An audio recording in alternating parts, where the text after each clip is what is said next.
Hello, welcome to Unmasked Minds, the podcast with me. I'm Sarah the Psych on Instagram. I am a psychologist in real life, and I work predominantly with middle-aged millennial women as we navigate this next chapter of our lives and everything that goes with it.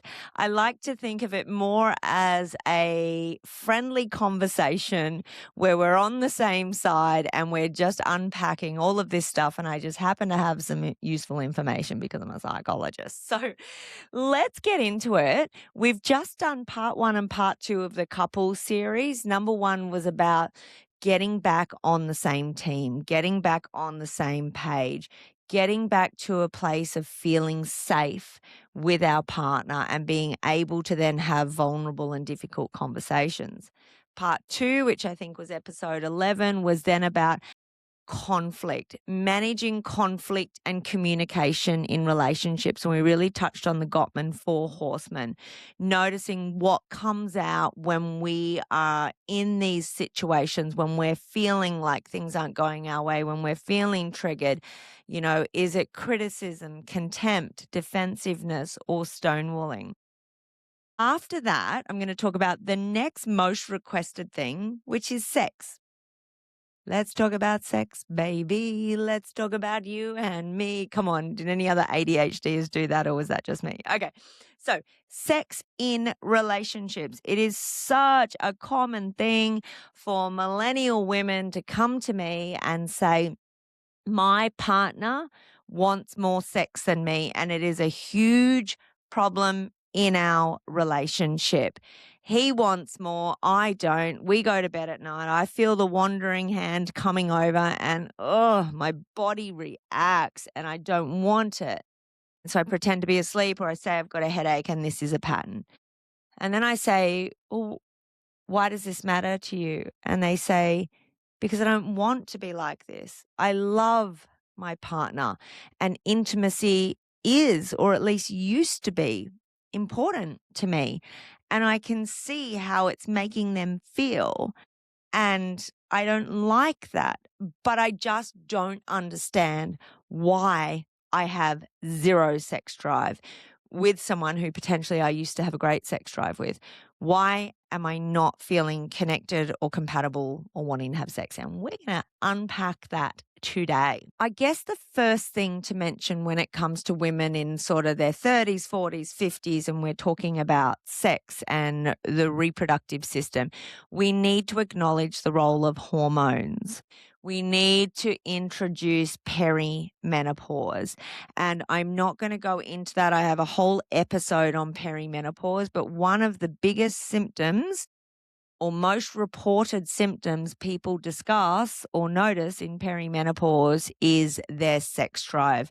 And not only their sex drive, but the physical changes in their body. A lot of women report low libido, but also dryness, pain during sex, all kinds of different physical responses that then make us want to avoid sex. Of course, we're not going to want it if it hurts, right? So I guess my first thing I want to note is if you're in that age bracket and you're struggling and you're noticing those areas, get yourself checked out by a GP or a women's health specialist, because as we notice changes in our hormones, it is only natural. Like when I first learned this only recently, I was like, of course, right? Sex drive and all of that is linked to our need for reproduction and survival. And once that's done, our body sort of goes, we don't really need that system, and doesn't necessarily prioritize its maintenance, so to speak.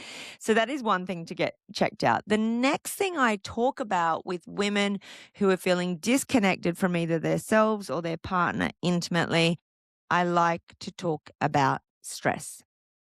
Right. One thing we know is that women in their 30s and 40s are often in our society living highly stressful lives, whether that's because it's stressful managing kids or multiple children or neurodiverse children, whether it's because we're balancing work and being a mom, whether it's just the social expectations on women these days to do absolutely everything for everybody, whether it's because you had childhood trauma or trauma throughout your life and it's unprocessed and it's starting to just feel fucking heavy.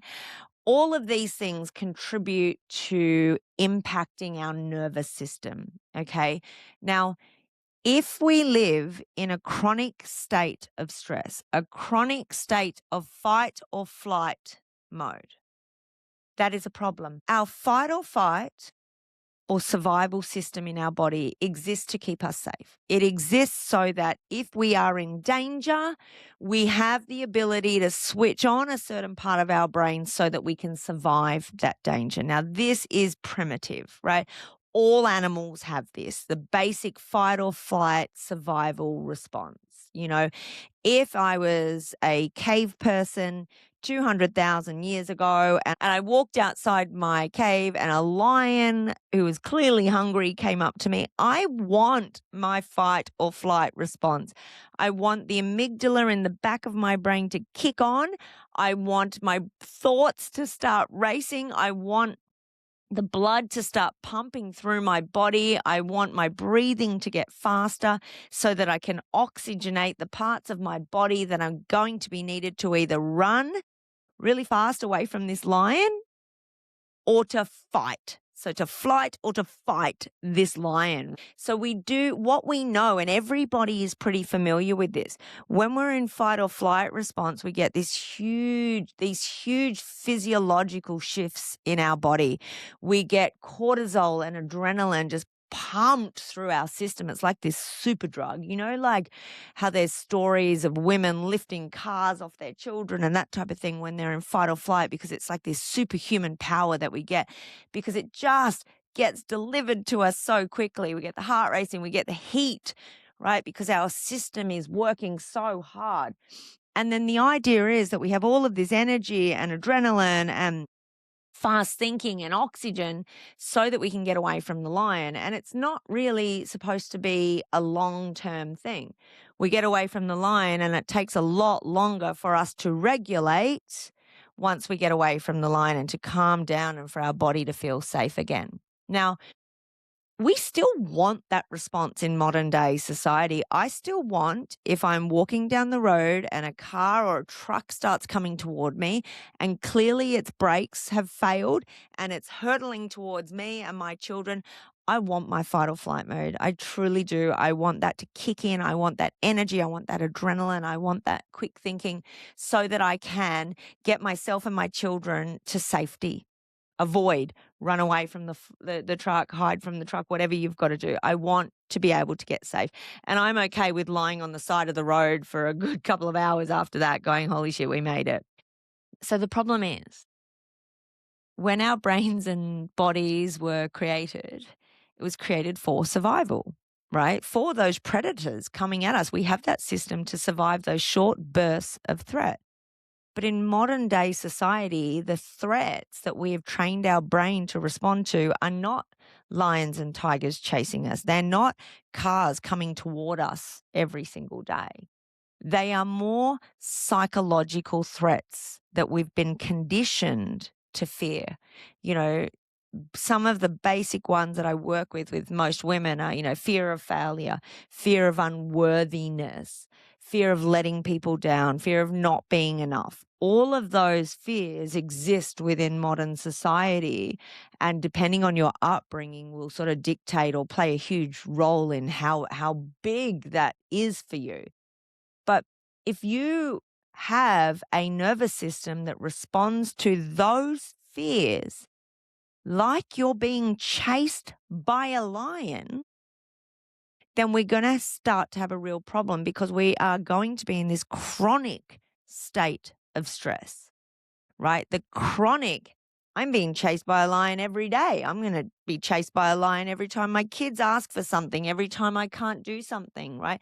And so our bodies are in this constant state of fight or flight. And often we end up just there all the time and we start to call that anxiety, right? Just this constant elevation of our nervous system. Now, I could talk for a whole episode on why that is not good physically and mentally for the body. But today I want to talk about sex.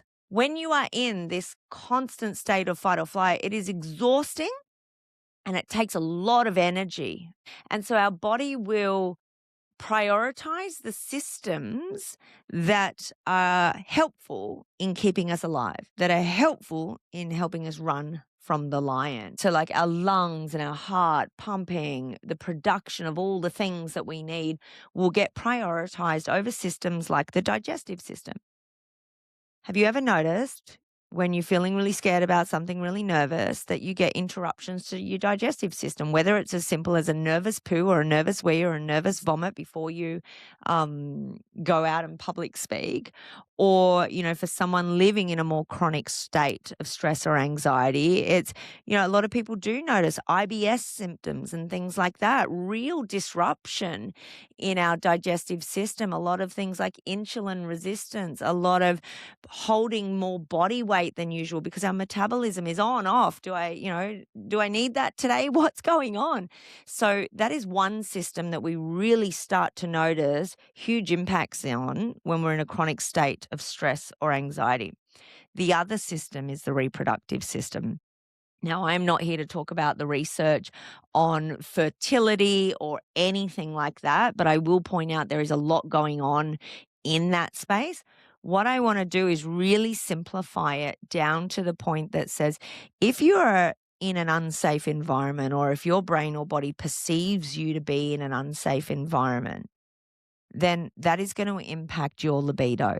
Because essentially, if we are living in an unsafe environment, then it doesn't really make sense that we would reproduce in this environment, that it would not feel safe, let alone taking a break for half an hour or 5 minutes, however long that act now takes, depending how long you've been with your partner, right?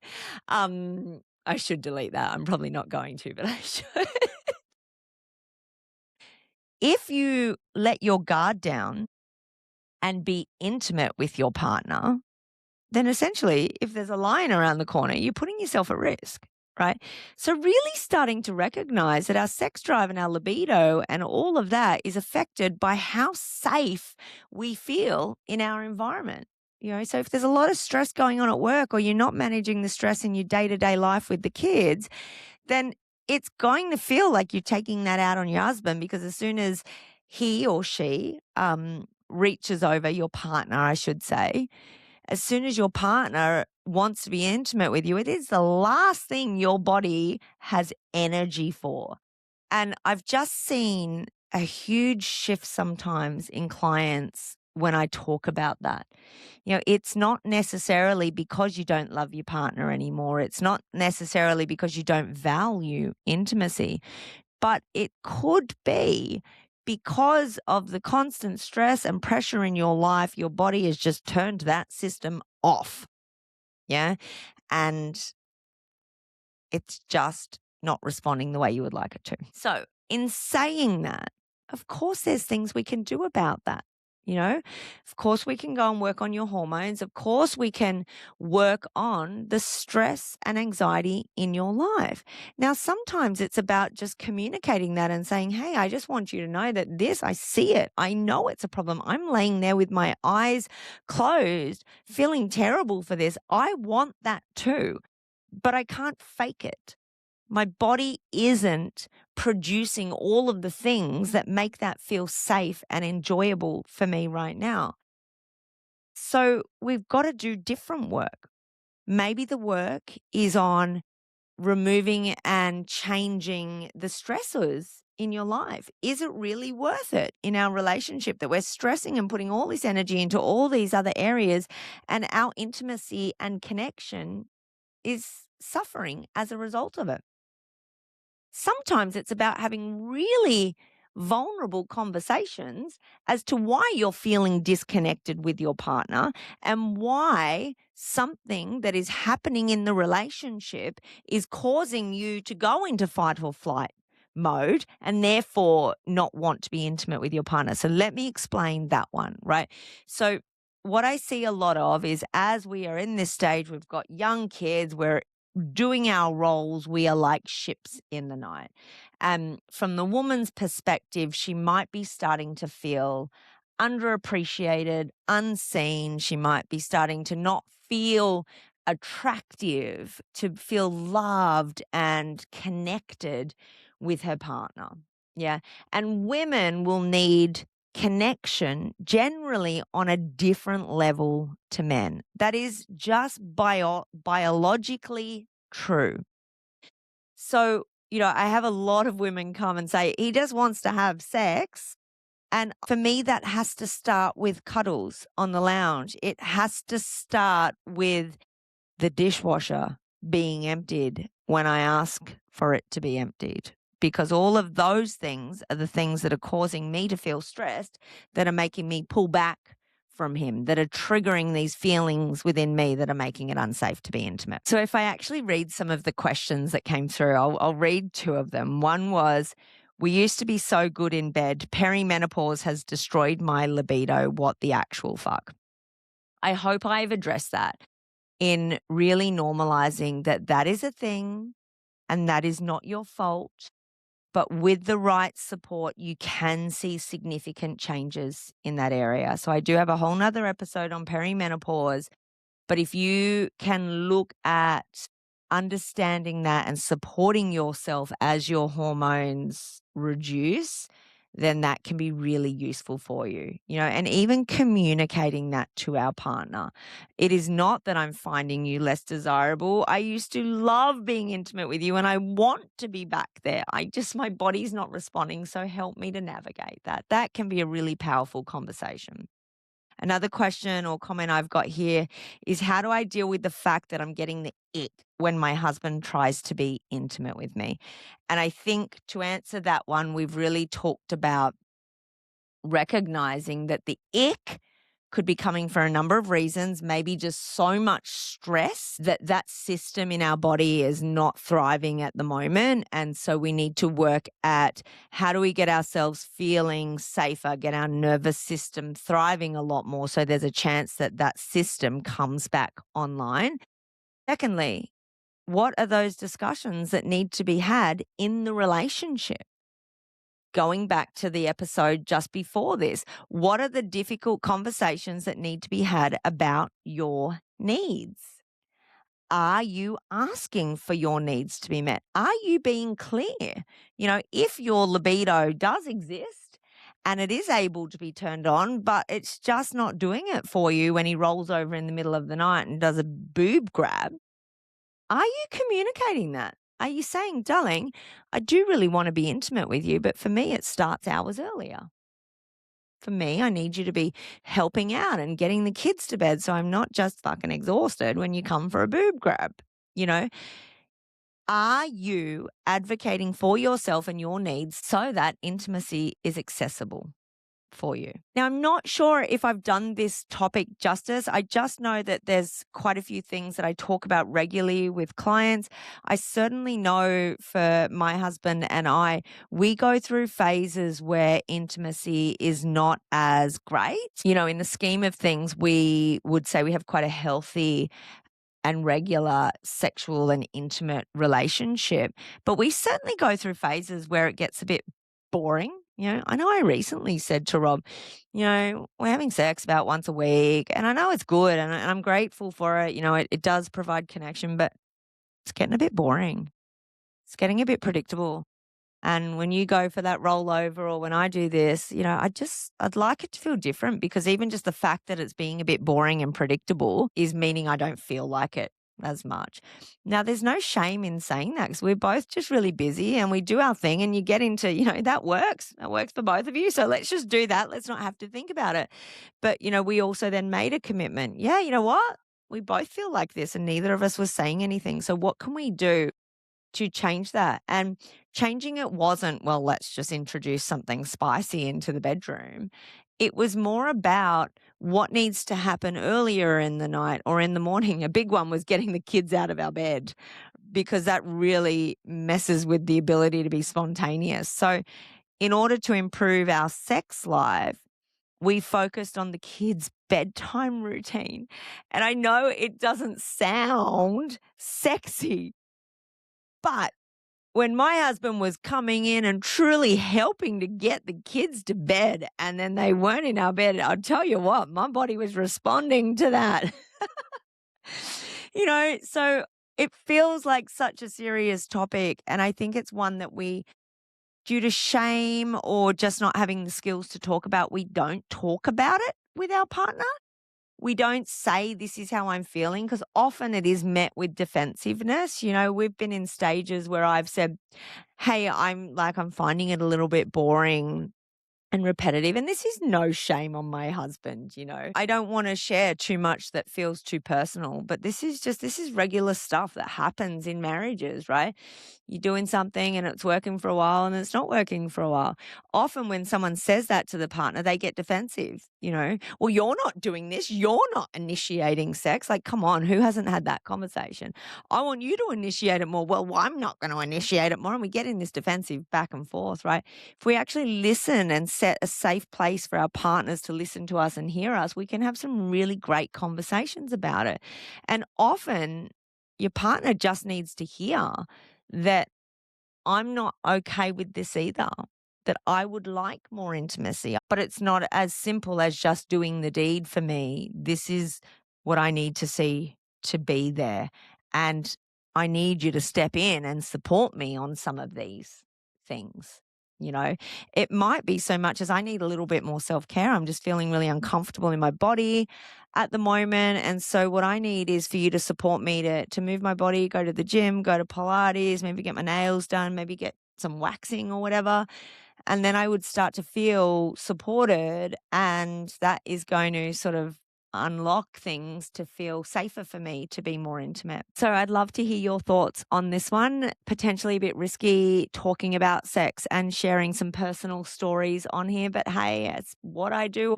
And I know some of you really, really enjoy when it's real and relatable like that. So let me know what your thoughts are as we start to wrap up this couples series on Unmasked Minds, the podcast. Thank you for listening.